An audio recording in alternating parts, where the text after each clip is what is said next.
Hello everyone, and welcome to this fun redraw video. So let's just get right into it. So I'm start by, laying out some basic shapes and defining the high points of the face. And just laying in some general lines for like where I want to put the features. Um, this drawing is made about 2 years after the original. And they took about the same amount of time. But here you see me changing up the background color so that I can get a more clear read on the colors. I struggle a bit with how I'm gonna do the hair, so I change up the design to have more of like a bun situation going on here. Putting in the eyebrows now, and then just looking at the old reference to sort of see what things I wanted to actually keep in this new design for this character. So her name is Amalia, and she is a goblin artificer that I meet as an NPC for my D&D campaign. But you see me here putting in some sort of warmer tones for certain parts of the face, and to sort of tie in this original orangey color. Then I add in the magical touches and whatnot that in hindsight are a bit cliche, but I really like this character. She's basically a shopkeeper for an alchemical shop in a town that the players haven't even gotten to yet, but she's one of the characters that I used to sort of set the tone for a certain district there where non-humans live, sort of as a way to sort of make some sort of commentary on how different majority groups are treated in the setting. But she's a bit of a jokester. She's very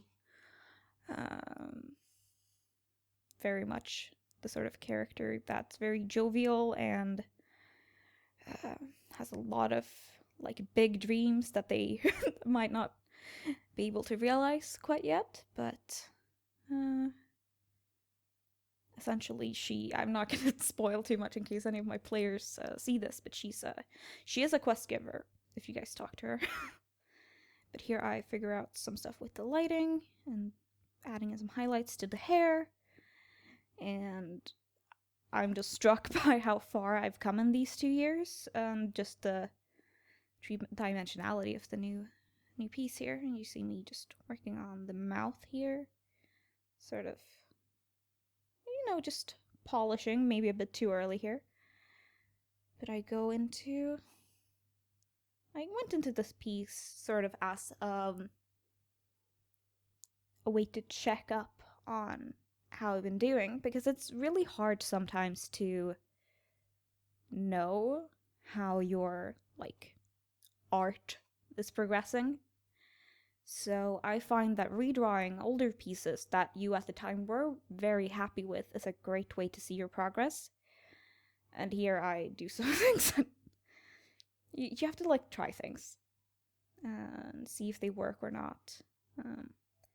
Because even if you've already drawn this, there's always so much room for experimentation with where you want to take the character, how you want to render them, and how the choices you make sort of influence how the character is seen. Here you see me putting in just a multiply layer for some darkness in some spots. It's a bit much, which is why it's toned down a bit eventually. But just, I don't know. I think I might be rambling a bit, but I just wanted to try to add some actual voiceover to one of my videos for once. But I'm just starting out, and I think that it's,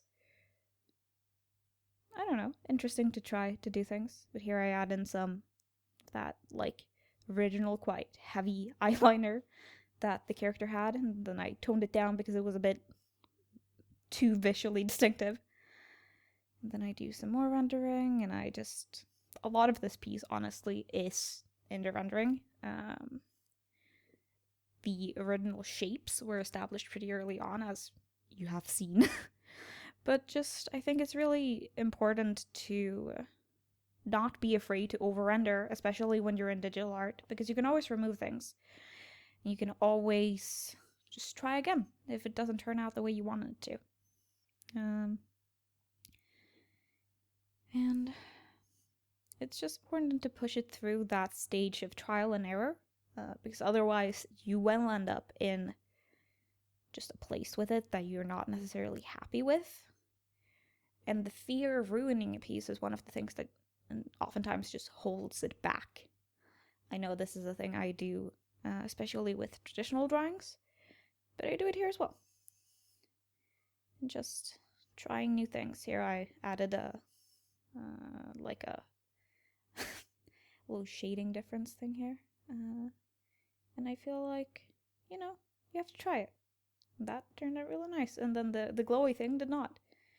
And it's just... I think this turned out pretty well. I don't know if this voiceover really added anything to the video, but... Well, here's the final piece. Just in its entirety. Just drawn out a bit. And then in just a second, you'll see what it looks like beside the old version. Feel free to drop a comment down below if you have any feedback for either of them. If you have a preference for either one, because I've had friends tell me that the old one's better.